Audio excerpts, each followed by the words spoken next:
Hello, this is Ricky Walker with my case briefing presentation on New York versus Belton. So there has always been a lot of questions on what can an officer do when a stop leads to an arrest. What authority do they have? What can they search? What can they not search? And a lot of these questions were actually answered in New York versus Belton and other cases that they used to justify this answer. So in New York versus Belton, what happened was these four individuals were in a car that were speeding down a road, and they were stopped by an officer. When the officer was asking for their license and registration, he smelled marijuana smoke and marijuana, and he also noticed an envelope with specific wording that he has linked to prior uh, drug crime, and so he had his experience and said that has marijuana in it. That wording is specific with marijuana in the past. So he arrested the four individuals for possession of marijuana. In this situation, he separated the individuals so that way they wouldn't speak with each other and had limited interaction with each other. And he conducted a search of the car. So in that envelope, he actually found marijuana in the envelope, and he did a search of the rest of the vehicle. And in the vehicle, he did search jackets. One of these jackets was a jacket that belonged to Belton. In a zipped up jacket, he actually found cocaine. So Belton at this point was charged with possession of cocaine, and that's a federally controlled substance. So the charge definitely increased from there. So Belton was indicted.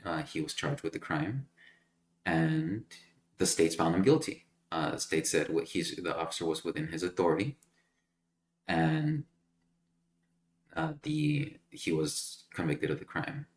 But Belton disagreed. Him and his lawyer went to the appeals court of New York, and they appealed it that the officer did not have authority because at that point he was already arrested outside of the vehicle, so he had no control or ability to interact with the area in the car. So at that point, since they were out of the vehicle, uh, that should have never happened. So they said that this is a violation of the rights, and at that point, the officer should have gotten a warrant. So the appeals court actually agreed. They said that the officer did not have authority over this specific searching of the jacket and finding the cocaine. So the evidence was inadmissible in court, so you couldn't use it in court. This landed into the Supreme Court. So the Supreme Court heard, and the question was, did the officer have authority to search that jacket and find the cocaine? And they actually answered that. So simply speaking, they reversed the appeal, and they were basically reinstated the charges of the possession of cocaine. But they used three other court cases from the past to actually answer this. So again, the question or the appeal was that the officer did not have authority to search a jacket because the individual had no immediate control over the surrounding area because he was already arrested. So an officer, when they're conducting an arrest, is able to search. For example, if you were arrested in your car, they can search your driver's side. They can search uh, your cabinets or your compartments in the car, and because you at that point they're looking for any more drugs or anything weapons that you may have had.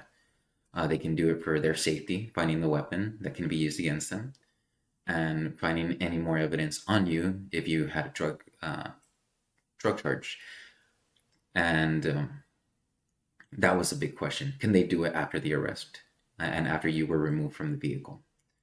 So the first case that they brought up was McDonald versus the United States. This basically said that uh, a warrant isn't needed as long as the search is based on the purposes of the arrest. So possession of an illegal firearm, trying to find more firearms, uh, a possession of drugs. They're trying to find more drugs, things like that. So what they're searching for has to be in line with the arrest. The second one which is actually the root of it all, was Chima versus California. So basically, this case allows officers to search the surrounding area for any weapons that can be used against them and any evidence that can be hidden or destroyed. And this is the one that they used to justify the officer's actions. The last one was the United States versus Robinson.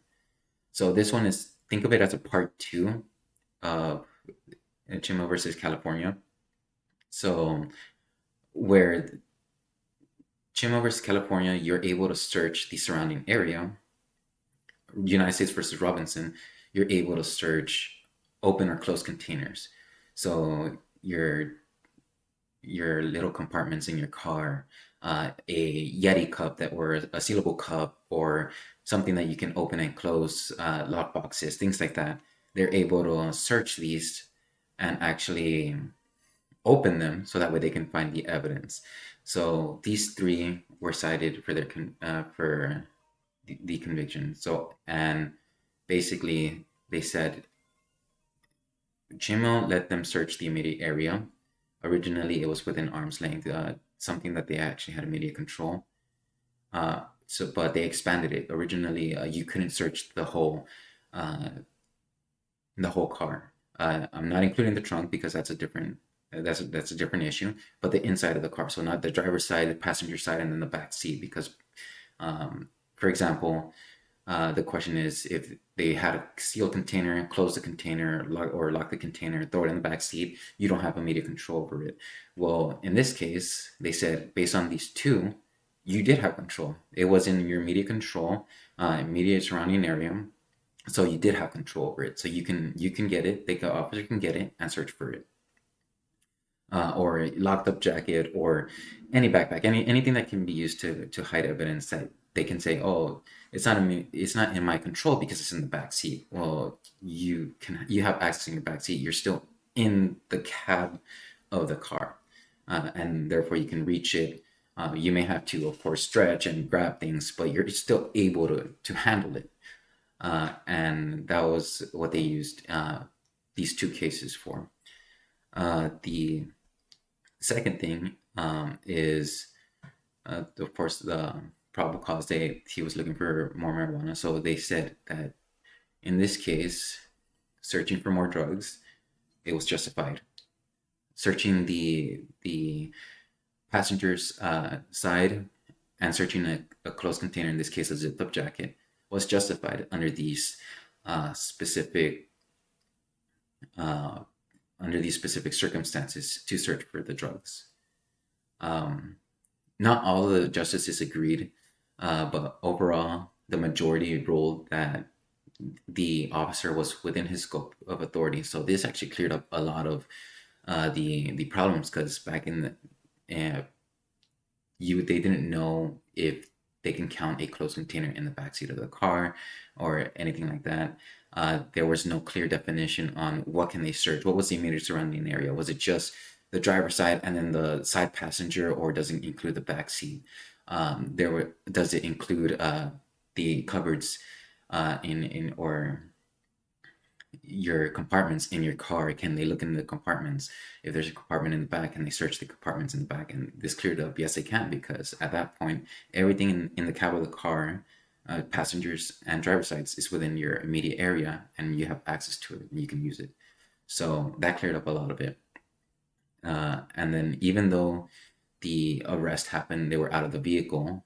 At that point in time during the arrest, they had access to it, so they could stash it, they could hide anything. So at that point in time, as the arrest was happening, they had immediate access. Therefore, the cop can search it, and that's why this case was so important, because it cleared a lot of that up. And just because you're out of the vehicle at that point during that time, they did have access to the to the contraband, or in this case, the cocaine. And Belton was found guilty for his um, possession of cocaine. Thank you very much. Have a good day.